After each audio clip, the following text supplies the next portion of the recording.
Hey everyone, welcome to the Collective Podcast.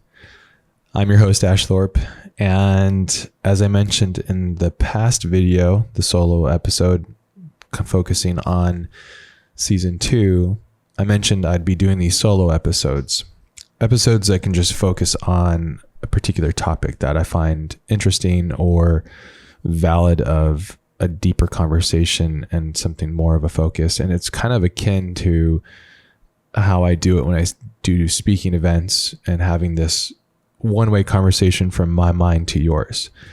So I'm really excited about this. I couldn't sleep. I'm still somewhat adjusting back from travel. I just got back from London, which was amazing. It was so great to be out and traveling again. I really do appreciate being in Europe. It's really wonderful from an American perspective. I think it's a cool place. I love how diverse and multicultural that city feels. I really do feel like it's the New York equivalent to Europe in a lot of ways, which is really cool. Hopefully that's a compliment. But it was wonderful. I had such a great time there. I spoke at an event called ASAI, which was really great. And it was run by some very kind and great, super great hosts, which was amazing. And I got a chance to see some amazing friends, which was just awesome. It was all around just a great trip, but it was such a blur. And so my body's still adjusting, and I'm just now kind of coming down from this crazy trip, which is great. And yeah, I've been thinking, I wasn't planning on doing this episode like so quickly, but I've been keeping a document in my phone. And every time I interact with this thing called AI art, I have a lot of thoughts, and usually I'll have a discussion with friends or we'll kind of talk about it. And there's always something to grab from it, which I think is really interesting. It's so fascinating and so interesting. And I just had this document. I've been kept adding to it over the past months as I've been learning and working with it. Oh, and the reason why I kind of bring this up and something that sparked all of this, to do this topic again, was at the event I did my talk, and it was kind of focused on a different topic. And then also on top of that is I was invited to be a part of a speakers panel amongst like 7 other speakers, and it was really great. It was amazing. And the whole thing was focused on AI art. So it kind of got me thinking again, and I kept rolling all the thoughts in, and it was some amazing thoughts. And I wish we could have done it for longer, because I felt like this is such a big, broad topic, but it really got me sparked again. So thank you guys for doing that. And yeah, it was just really powerful to discuss that amongst people, in front of people on a stage, and really have to find really true answers from within, which I think was really great. But yeah, it was fascinating, and I kind of been writing out a bunch of my thoughts as they kind of come, and I wanted to kind of collect them and put them into an episode, which I think is a perfect format for this. I think also this is a really valid and important episode, and a really valid and important thing for us to discuss. This is going to be part 1 of potential however many episodes it needs to be. It's going to be kind of based on how much more data I can gather as my perspectives and things switch, because this thing is artificial intelligent art is shifting so fast and so much, and things are happening so rapidly that it's just going to change and evolve. My perspective of this is going to change and evolve, and I hope for you it's going to be the same. But I love how disruptive it is. I really love it. I'm going to talk about some things in here, and I have a presentation kind of thing to show as well. If you're listening, I think you'll be fine. If you're watching on YouTube, that's probably like a good way to watch it as well. I'll have some slides, but listening is going to be totally fine. So those of you that listen, you shouldn't be too lost on it. This is designed to stimulate my mind. It's designed to stimulate your mind, and it's designed to really get us creating a conversation, not between myself and you only, but between yourself and also those around you in this space. I found a few really great videos of people kind of breaking down, very educated, scientific, engineer kind of minds on this topic, and I thought was wonderful. And they've done an incredible job articulating it and educating people on it. But I have not found a whole lot of stuff, and maybe it just could be my inability to search for the right prompt to find things.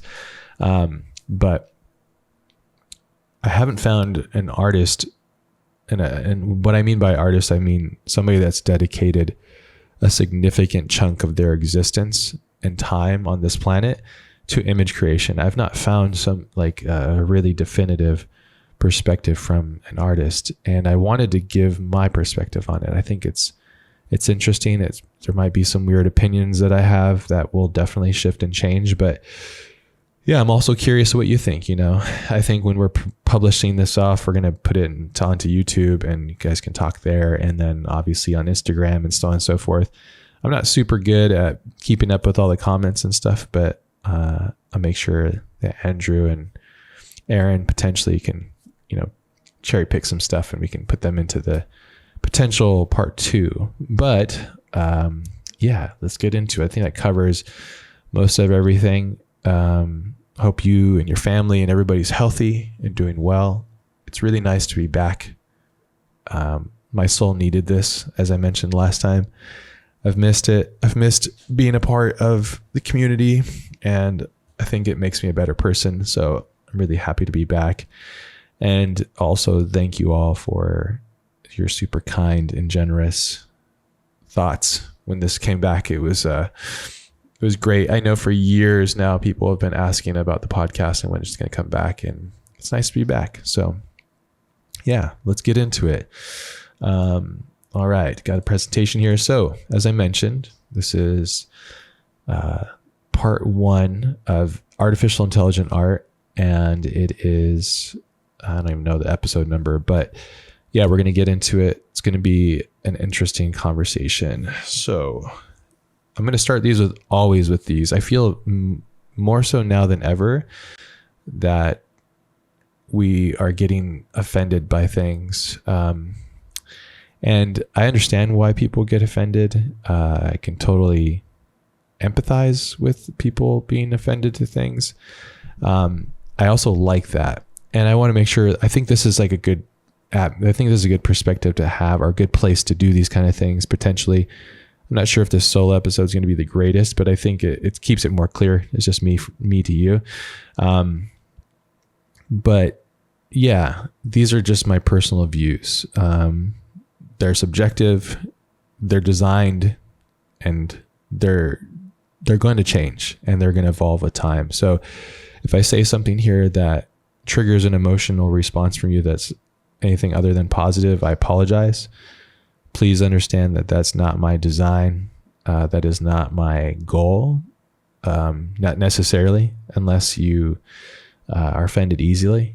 I think, if anything, I just hope that you think about this stuff that I'm saying, and it becomes something for us to chew on and really get into it. Because I'm going to say some interesting, controversial things, I think. And yeah, I think it's going to be interesting. But anyways, I'm going to start these always with this slide and this perspective, because I really don't want to offend anybody.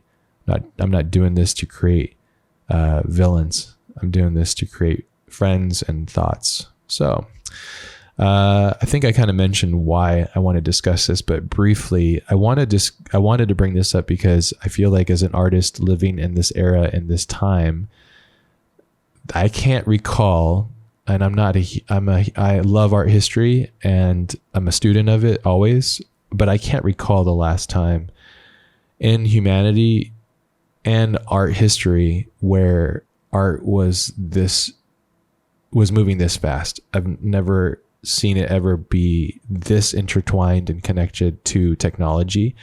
And when I mention art, I'm speaking about digital art specifically. So when I mention that, just keep that in mind. Our art is directly connected to industry and technology. Like, it's intrinsic. It's basically fused to it. We as digital artists are dependent and connected intimately with the programmers who design and build the programs in which we interact with, which is huge. That's massive. That's never happened really at this level. It's been connected obviously to science and technology. Of course, I would never say otherwise, but this is a huge thing. And then now we have with NFTs and all that kind of stuff. That's a whole episode that I will cover because I think that's another really interesting, controversial topic to be discussed. But with NFTs and non-fungible tokens and the blockchain and this new nascent currency, how digital art has now had finally authorship, but it's attached to this really volatile new currency, which is again crazy. Like artist authenticity is connected to a nascent new form of currency, which is wild. So those two things. And then on top of that, the trifecta, artificial intelligent image creation, which is simply insane. It's just mental what this technology is doing, how much it's progressed and grown since I've started using it. It's been insane. It's been really wild. These are all my views as of November 20th, 2022. Again, subject to change. When I Googled AI art, I just grabbed this off of Google. AI art refers to art generated with the assistance of artificial intelligence. AI is a field of computer science that focuses on building machines that mimic human intelligence or even stimulates the human brain through a set of algorithms. So for those of you that aren't up to speed on this, that's why I mentioned the date 11/20/2022. This is changing every day, every hour, every week, every month. Every month is exponential, just keeps getting crazier and crazier. But if you're new to this, there's kind of three players as of now. And forgive me because I'm not as saturated into this space because I have so much going on in my life outside of this. I'm also a father, and I'm also run my company with my wife, and there's just a lot of stuff going on, but I do really love and engage and love to know about these things. So if there's more things out there, more devices and technology and things, please let me know. And I will say I've only tried Midjourney out of all of them.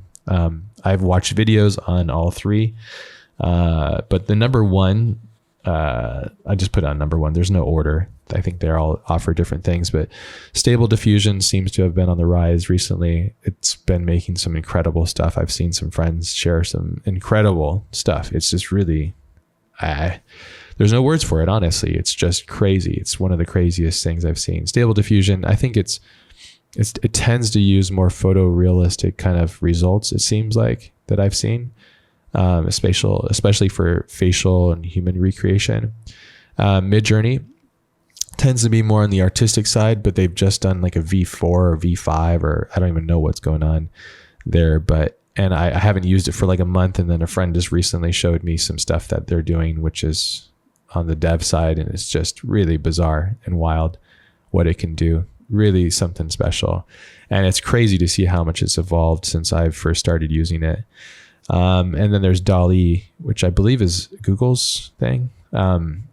Again, I've not used Stable Diffusion or DALL-E, but I've seen friends use both. I think there's also Disco Diffusion, which allows you to kind of work with the art and change it, but I think they're all doing that now. And it looks like Midjourney's latest build is using some stuff from Stable Diffusion. I'm not really sure. Again, I'm not ultra educated on it, but these are the three players. If you're interested in this and you're new to this, I would suggest checking out all three. If you want to have something that's like kind of point and click kind of thing and just get to it, I would maybe try and suggest using Midjourney. I did look into Stable Diffusion and I tried to make it so I could render the images on my own local computer using the GPUs. But again, it just got convoluted and there was just a bunch of stuff. I could be missing some things and it probably changed ever since then. So bear with me, but the user interface between those, between Stable Diffusion and DALL-E, I didn't know if I really enjoyed it. I got the beta access to Dolly and Midjourney, and I started using Midjourney. I find it fascinating. It's really just great. So let's get into it. Controversial thoughts. I'm going to have a lot of them here, and I'm going to try and get into it. But remember that disclaimer I mentioned earlier. So I don't want people getting pissed, but at the same time, this is designed to provoke and create thought. So these are some controversial thoughts. Controversial thought 1, and I realized I didn't number these on the slides. So accordingly, again, I didn't sleep much and I got really excited. So forgive my spelling errors and any of the errors on the slides. So controversial thought number 1, creating a pretty picture is no longer the point and goal. This is something that really hit me right off the bat.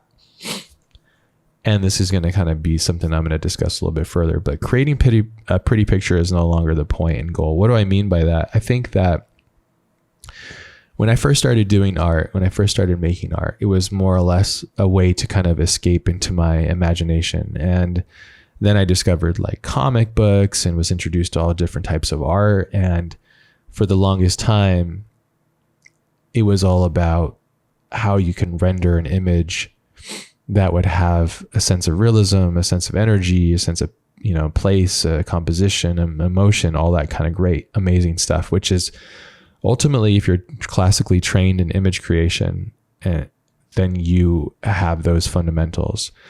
And those fundamentals are key to making an aesthetically appealing image, if that's your goal, which is most of people's goals. Like if you look online, and you look at art that's prolific or is passed around or shared or so on and so forth, even subjective or not subjective, you look at like, common places like Behance or ArtStation or any of these places, basically the things that trend or become appealing or interesting to the masses is images that are pretty. They have a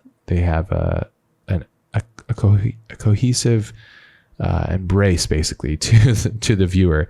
And with this new AI tool, I'll just call it a tool, it eliminates that almost. It basically takes away the craft in many ways. It takes away the process in many ways. The process shifts and changes completely because you're using prompt. And for those of you that have not used this, you basically set you feed this AI bot basically a set of words and sequence of words, and it will generate an image based off your words. So now it's becoming more about your imagination, your taste, your curiosity, and all of these things kind of feed that. So now, in a sense, in many ways, creating a pretty picture is no longer the point or the goal, which makes it really interesting because for way too long, I feel like, and I'm talking about digital art and period, for way too long, I feel like there's been this weird thing where people are fascinated by, hey, what brush did you use? Or what camera did you use? Or what button did you hit? And blah, blah, blah. That is not the point. It's a part of it. And process, I like process. I think process is cool.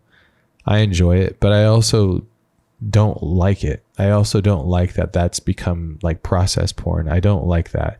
And I think that it takes away from the main goal.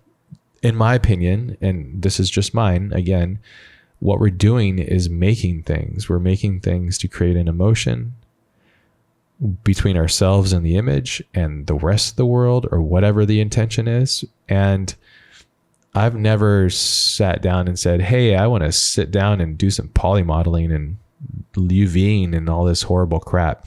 I hate that stuff. It's a part of it. But that's an old interface device. This whole thing is going, okay, well, let's just throw all of that aside and let's get you right back to your imagination. Let's get you back to your thought. Let's get you back to your curious side. And I think that's really disruptive because I think for a long time now, people have gotten completely locked into this idea that value of art comes from how long you've sat there and punished yourself through it, which has a value. It's definitely a different value. But I've ran into people where like, hey, if you didn't model everything, then it's not yours or it's not worthy or blah, blah, blah. that's a bunch of crap. And also, I think with this, it's also going to just put that point to the furthest degree, is that this is all just, it's crazy. It's crazy that this is happening, and it's crazy that this is happening so rapidly. So I really do think that right now with this tool, it's going to shake up that whole concept, like of this process porn stuff that's been happening for a long time. It takes that and it shifts our point in perspective. And the other controversial thought, the next one I have that I've just jotted down in my phone when I was, the thoughts I had, is if everyone is an artist, then no one is. And that's kind of a pessimistic view, but let me explain. When everybody can do something, then it eliminates the specialness of it. We love a magic trick because the magician's doing it, and we love to see that happen. I love magic trick. I love it when I see somebody do something that I cannot do. It inspires me. I love that. That's one of the reasons why I love art so much. I love it when I see another artist's mind. This is something I've always said, and I believe in my heart, is that the currency of our existence in a lot of degrees, and my intention is that art is a form of expression, and it's one of those special things that we can do. And when we're really doing it, and regardless of your gender, what piece of dirt you were born on this planet, wherever you come from, your art is who you are. It is the thing that you have within yourself to share with the world. And I think that's really important. So when I mentioned that if everyone is an artist, then no one is, if everybody's an artist, then everybody's creating, and everybody is curious. Everybody is thinking. And to me, that's wonderful. So this is kind of a paradigm thought, but at the same time, a wonderful one. I can't count the amount of times that when I introduce myself and somebody asks what I do, and I tell them what I do, they say, "Oh, I used to draw," or "I used to be an artist," or blah, blah, blah. And I always ask them, like, "Well, why did you stop?" And they said, life or whatever. And I think that's sad. I think that these kind of tools are really interesting. And it brings up my next point here, is artists who are artists but never could become artists are now artists. A lot of artists in that sentence. Let me say it one more time for those of you that are not watching the slide. Artists who are artists but never could become artists are now artists. What do I mean by that? Well, let's think about the people that are busy or never followed their dreams for whatever reason. They have life get in the way, and life is relentless, and not everybody has made the choices or has been blessed enough to pursue art. But now, in a sense, they can become artists, which is wonderful, right? If my theory of this is correct, that we are all creators, we are all artists in a sense, and we all have an identity to share with one another. If that's the case in most regards, then now this opens up the gates for people that most people would probably say, well, didn't earn the right to create. And in a certain degree, yeah, and that currency and that range, like if you didn't sit for hours and hours and months and days and years perfecting your craft, and you just go off and make something, sure, to the currency of what that means to people, like, hey, if you haven't put in your 10,000 hours and you can't play in this arena, I agree with that. I also agree that this is a whole new arena that doesn't play by those rules, and neither is right, neither is wrong, but I'm more or less focused and excited and energized by the fact that people can now become more creative. And I love that, because my end goal is I love it when people are able to express themselves and be able to, even if there's opposing views, I think it's wonderful. And I think that's really what art is designed to do. And I think that this is going to be a tool to unleash a lot of potential in people that wanted to be artists. Life got in the way or whatever reason, and were not able to be artists. They have these incredible imaginations within themselves, but they lacked the skill or the ability to learn these programs and softwares and hand-eye coordination to draw. Now they can kind of essentially become an artist, which I think is really fascinating. This is going to be an artist evolution where artists are not artists become artists, which is fascinating. And it's something I'm really curious to see what evolves from. I could be completely wrong, but I think this opens up the gates for a lot of people, which I find fascinating. The next one is everything is a remix. This is something that's been brought up a lot, that there's no such thing as an original piece of art anymore.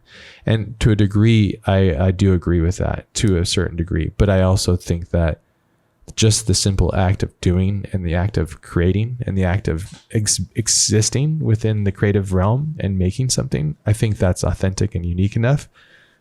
But this is all theory. Again, I need to put some more thoughts to this, and I read a really cool book a while ago. I can't remember all the details, but it was basically about everything being a remix, which is an interesting thought. And I do agree. And what I have here in the slide is that everything's a remix, especially AI art. So AI art is literally taking your words and using, because we fill the internet in this space with an absurd amount of our imagery. The data is all there, and AI art is basically taking things from everywhere, other artists, other paintings, all of these things, and it's regenerating it. It's basically remixing it. And for some reason, I'm bringing up like the thought of Vanilla Ice's David Bowie track that he did, the Ice Ice Baby track, dun dun dun dun dun dun, dun. And Under Pressure, basically. So him remixing that.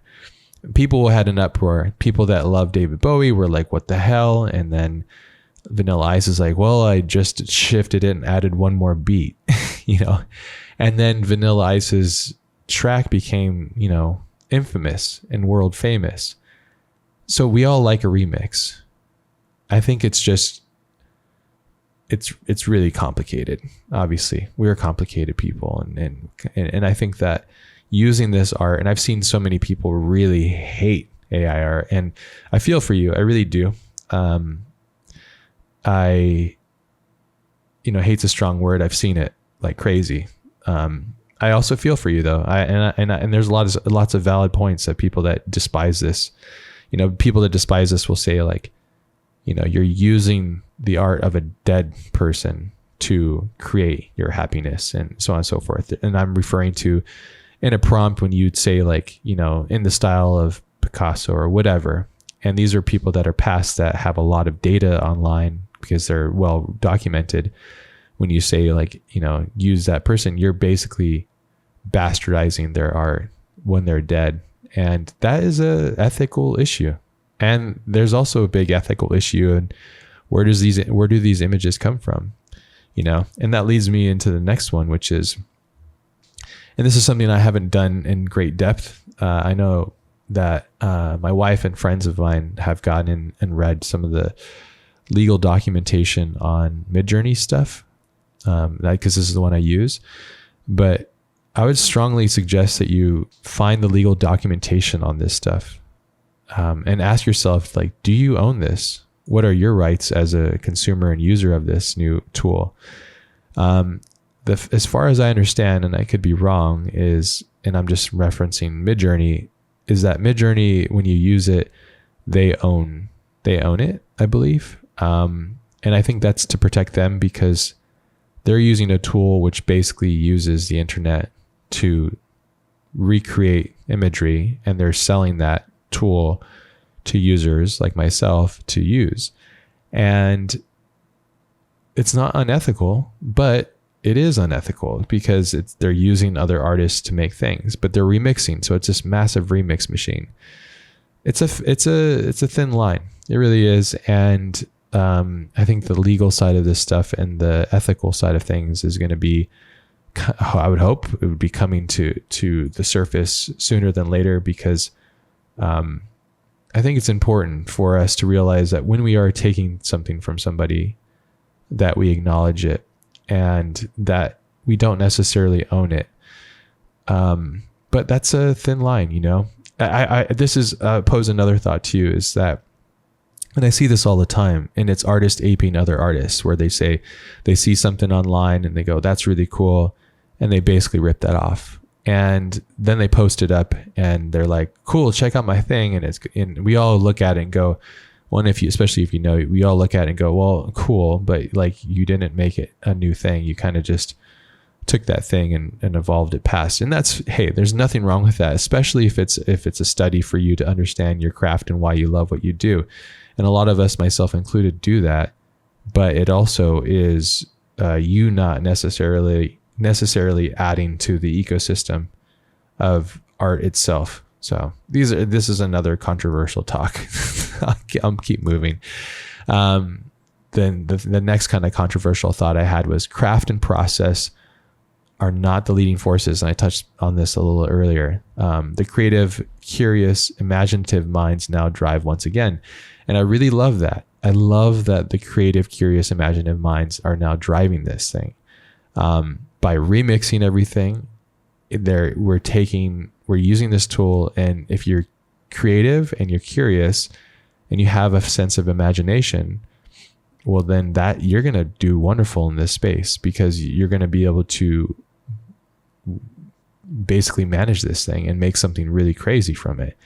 And I find that to be really interesting. Again, like, as I mentioned, like craft and process aren't necessarily the kings anymore. I am a CG artist. I use all these tools. I don't really, how do I explain this without offending? I love the things that I use, and I also hate them. I have to use 2 computers. I have to use like multiple different programs because they don't communicate, and it's a mind fuck. It really is, and it sucks. It sucks to constantly be battling against like simple things, and that's what I would call craft and process. When it's really annoying. When it works, it's great. It's awesome. And I can communicate and use that tool greatly. But this is a little bit of a faster way. And I think it's really fascinating. And I think that it's almost like you can leapfrog over a lot of this unwanted noise and drama and get to a place faster, which is, if at the end of the day, your whole goal with making art and digital art is to be frustrated and upload software and deal with customer service, well, hats off to you. That's not my pursuit. But if the pursuit of your purpose for making art and digital art is to understand who you are further, to share your work with the world and communicate that with others, and just strictly create imagery and things that create emotion, well, then maybe this is something that's interesting for you to look into, because I think it's really interesting. I do love process. I want that to be clear. I do enjoy process, and I do share a lot of my process. I do talk a lot about process, but I'm also aware that that's not always the case. I think it's a balance between the two. You know, I waver. Some days I think that I hate process, and some days I love it and I just want to focus on it, because process in my mind kind of symbolizes the journey. And this AI prompt thing symbolizes more the destination. And I sometimes love the journey. And I think probably the most important thing about life is to enjoy the journey. So again, this is a complicated thing and I'm still processing it. But I think that with this AI stuff, with this new tool, it's made for the creative, curious, imaginative mind. And I think that's fascinating. And I love to see where that's going to take it. The next disruptive, controversial potential thought is that taste, style matter more than ever. You know, I still think that they matter, obviously, no matter what. But now, if you remove all of these barriers of entry for people, it's going to come down to taste and style. And so I've seen various friends interact with this software and this bot, or whatever you want to call it, this AI, artificial intelligent image creation thing. And I did some experiments personally, and I would ask friends like, oh, you know, have you seen this? Have you tried it? And they would try it, and I would see what they would make. And they would ask me like, what prompt did you use for that? And I said, I wouldn't tell them, because I'm curious to see what you're making, you know? And then they would do it, and I would be like, oh, that's interesting, because instantly I can tell what their mind jumps to quickly, and it really exposes what's inside yourself. Like it's almost like a mirror to your self, like your consciousness, which is really interesting. And it also just shows your taste and style, and it shows it right there, and it does it instantly, which it goes, hey, do you think deeply, or do you have taste?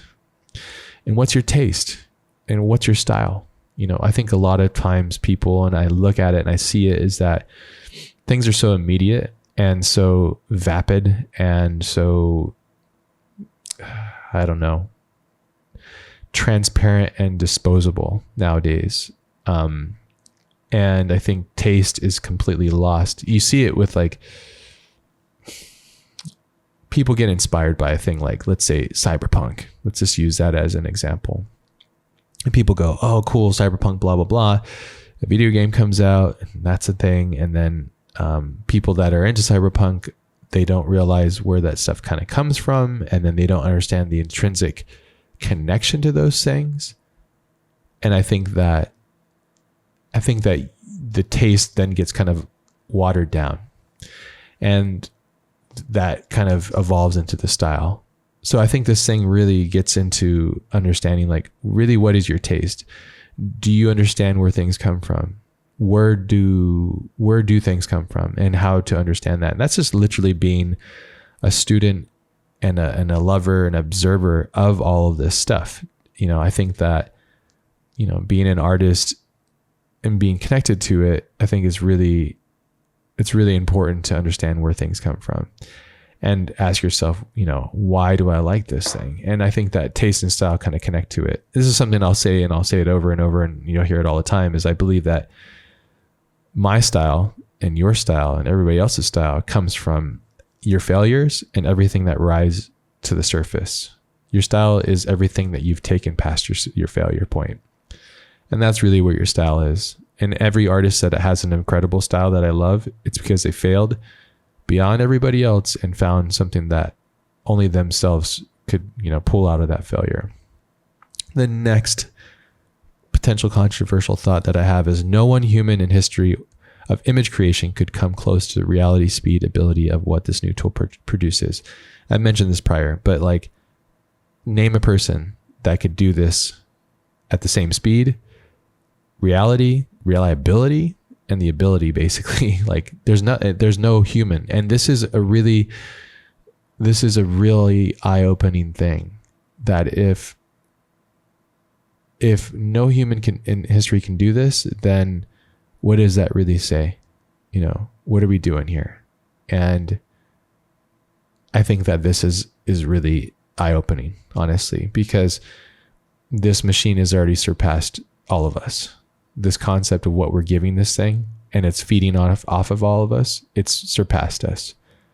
It's surpassed the individual artist by, it's just past us. It's beyond us. And it's gone further than any of us could go individually. And that's crazy. It's really crazy. And it's wonderful too. It's also really special, because if you believe in development, if you believe in progression, then you want this stuff. You want to be inspired. You want to be challenged. You want to be questioned, and you want to be evolving. And all of those things involve pain, and at least a lot in certain degrees.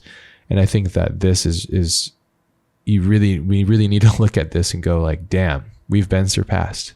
Artists individually have been surpassed. And it's fascinating. I could be wrong, but I really do feel that you can't name a person that's as fast as this, and the ability and the reality that it creates. Sure, there's exceptions, but I can't think of one. Maybe you can, but I can't. It's a whole new thing. The next controversial thought I had was that it shows us how simple we truly are when I watch people interact with this, so on Midjourney, you have your own private kind of thing, which I have because I paid for it. You have like a private section where you can just make your own prompts and explore. And for full disclosure, I've made like thousands of images using this, and I've not released or shared any of them online. I don't like, I find this as being more of an experiment rather than like, this is my art and claiming it as mine. It doesn't feel right to me, but that's just me. If you do that, then hey, that's your thing. But this thing really shows us how simple we are. I think it shows, when I see it in like the main thread, I look at what people are creating and I just go, oh, cool. Like everything's a remix. Cool. And people are we are all pretty simple minded, and we get, for the most part, we're all kind of simply, following the same emotional paths, basically. So one thing makes somebody laugh, makes another laugh, and so on and so forth. And it's kind of disarming and interesting too. It shows us how simple we truly are. And if you don't believe me, like, look at the art that's being made, or if whatever you want to call it. We need a new term for this, because it could, I guess it is art, but it's an interesting form, a new form. But it really does. And when I see all of the art that's coming out of it, it just shows me like, oh, like we're all pretty simple. And the trends in which we make things and the things that we make, they're all pretty simple, in a lot of ways, which I think is interesting. And I mentioned it earlier. The other thought was that, it's really a mirror into your inner mind and consciousness. So when you first encounter this and first communicate with it, it's like a sci-fi film where a human interacts with an alien being. It's kind of like your first communication with this thing is usually pretty primitive and quite crap, which is also kind of funny. But it really shows your inner mind and consciousness until you start to understand like how it communicates and how to manipulate it and how to work with it. It reacts so rapidly, and it's so interesting. And it really does, if you're just kind of having a conversation with it, it does expose your inner mind, I think, and your inner consciousness. At least I've seen that in mine as kind of a psychological study. I think it's really fascinating. I do feel also that it's kind of a Google image search of the future. So if you're new again to this thing and you've not used it, imagine searching for something on Google. This is how I explain it to everybody, especially like non-art people. I say, this thing is almost like when you search for something on Google, instead of getting random things or hitting the mark, maybe 50, 60%, you can get closer to like 90, 95%. And the more articulate you are with your taste and style and how you can articulate your taste and style, you can get even closer. Soon enough, I'm thinking that we will be able to see what's in our imagination as like a fluid transfer, which is going to be wonderful and very interesting. And again, another paradigm shift will occur. The other controversial thought I had was there's a trend following redundancy. I wonder what I meant by this. I need some of these things, forgive me, they're like run-off thoughts that I have. I think I was referring to when I look at collective art websites such as Behance and ArtStation, which are great. But I think I share this with a lot of people, is like when I go on these sites, I just get overwhelmed. I get overwhelmed with inspiration, but I also just get simply overwhelmed by the magnitude of art.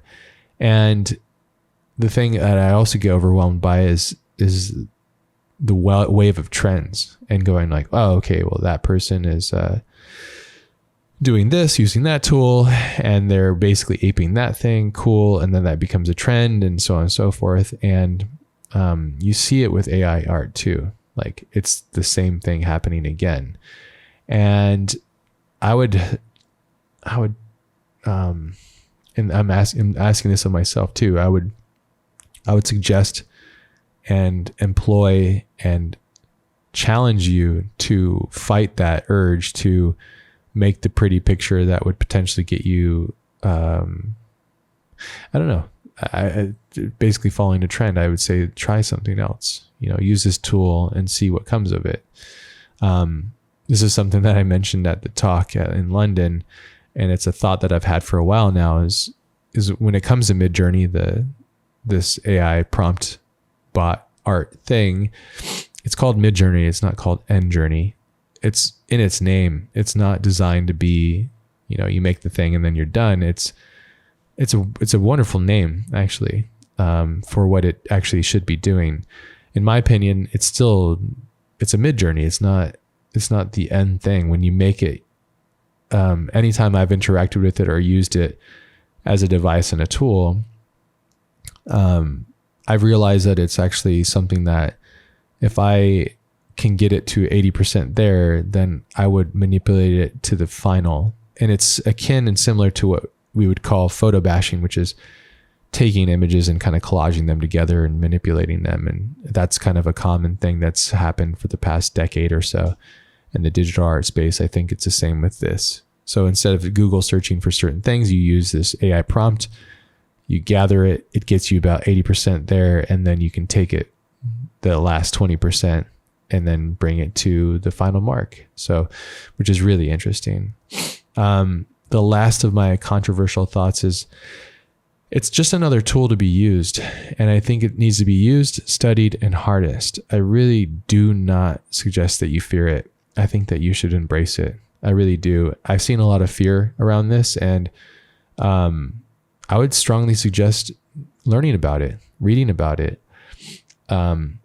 If you don't, mark my words, you're going to be left in the dust. It's just, the world's changing faster than any of us want it to be. I don't want it to change as fast as it is, but I also love that it is. But if you don't, you're literally going to just be left in the dust. If you're an image creator and you've not used at least one of these three things, then we better. I would definitely get on the board and just understand it. If anything, if the least thing you could do is just watch a couple YouTube videos where people are walking you through how it works, because it's fascinating. And if you're into digital art, into image creation, into art in general, it's definitely something for you to educate yourself with. So predictions, I do feel like there's some really interesting things that are happening. And right now it's evolved so well in the 2D space with somewhat low res image creation.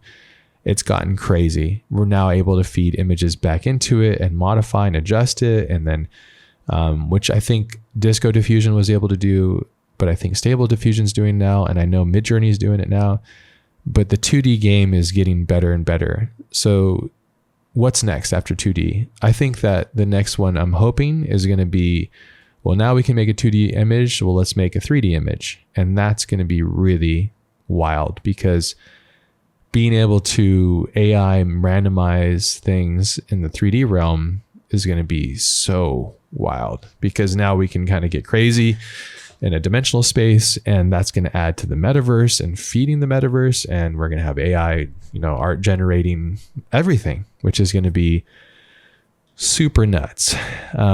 So that's one of my predictions, and I'm hoping for, and I'm sure really smart programmers and designers are probably working hard at that right now. The next one is, I think that this stuff is going to start animating in films. I've seen some animations. I've seen some people do some animations. I looked into doing it. It's really awesome. It mostly just looks like psychedelic art still. This isn't what I'm talking about when I say animations. I still think it's awesome. It's really fascinating. It's really cool to look at. But I'm thinking animations is probably the next big move. And what I mean by that is, let's say like I give it a prompt and I say, blah, blah, blah, whatever. And that's exactly what I give it. And then I say, frame rate this and this duration and, in the style of Otomo and a motorcycle chase and blah, blah, blah. And you give it all these things, and maybe you give it some examples of stuff and you feed it into it and it kicks you back a new animation. And that's going to be insane. And I'm pretty sure we're going to head that way. And that's also going to go into films. And films, it's like, look at the term film. It's based on like a material that you use to capture light. And for the most part, people don't use film anymore. We use digital stuff, which is now data. So all of these things are becoming dinosaurs of their time. And it's sad because I love all these things, but at the same time, that's just how it goes. This is my future predictions. But in the future, I really do believe that we're going to be able to go, I'm feeling like this, and I would like to feel like that. And here is a prompt or a request, and then the AI makes a movie for you.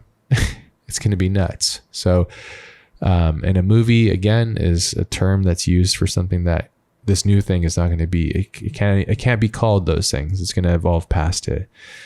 Number 3 is the deep fake stuff. If you haven't seen the deep fake stuff, it's insane. I was talking with a couple friends of mine recently. One of the biggest hurdles for CGI is the uncanny valley, which is recreating a human in the CGI world. And right now, well, before deepfake technology and stuff was existing, it was incredibly difficult. I don't think I've ever seen a fully like fledged, great realistic version of a human. You guys might be like, oh yeah, this and that, but no, it didn't exist. Like, be honest with yourself. Look at it now, the thing that you're thinking of, look at it again, and you'll see flaws in it. The best that I've ever seen was the Rachel's character in Blade Runner 2049. I think they did an outstanding job with that. That team did an incredible job. And that was a huge team of incredible artists that made that. But, you know, companies like ILM and these incredible talented people, it's hard for them to crack it. But this deep fake thing, I feel like, is really the missing link, because it's using half of the current real stuff and then half of the digital stuff. And I think it's a perfect blend between the two. And you're not going to be able to trust anything again, even further, that you see or encounter in a digital form. It's going to be so wild.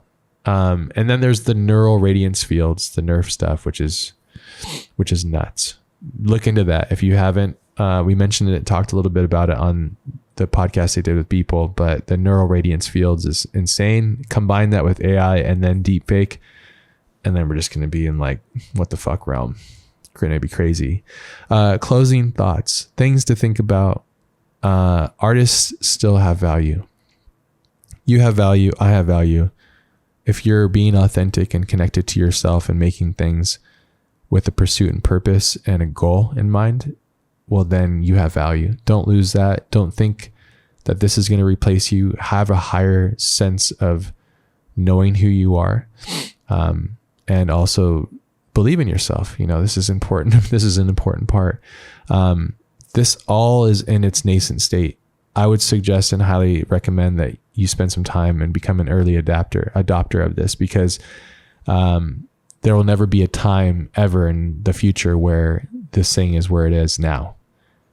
So it's important to understand it now and embrace it and see, you know, don't fear it. See what you can do with it, and be open-minded towards it, you know?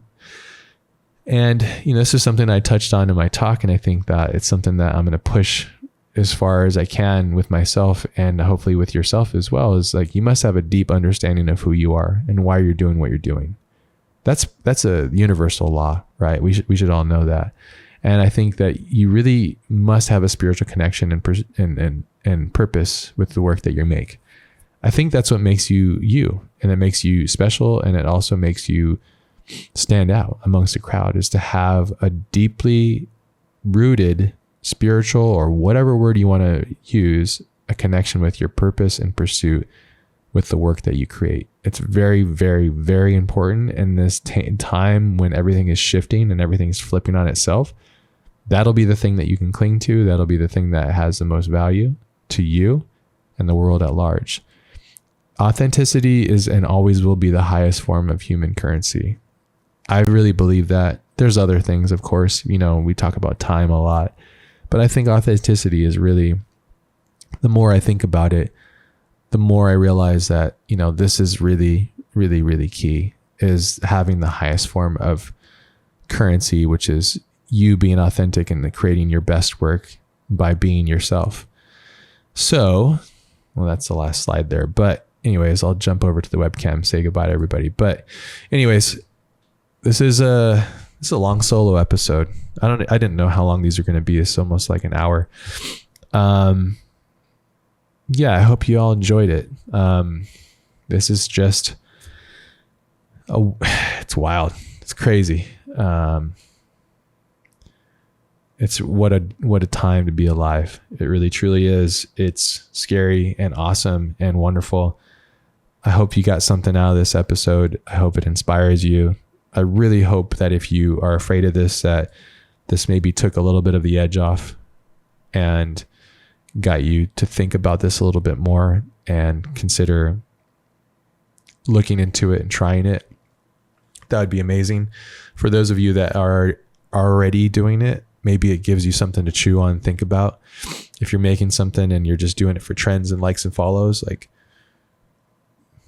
yeah, more power to you. But that's a well that's shallow. Dig deeper into it. Understand who you are and have fun doing it. All right, everybody. That's enough of this solo episode. Much love to you and your families. Hope you have a wonderful holiday and be powerful, be prolific. Peace out, everybody.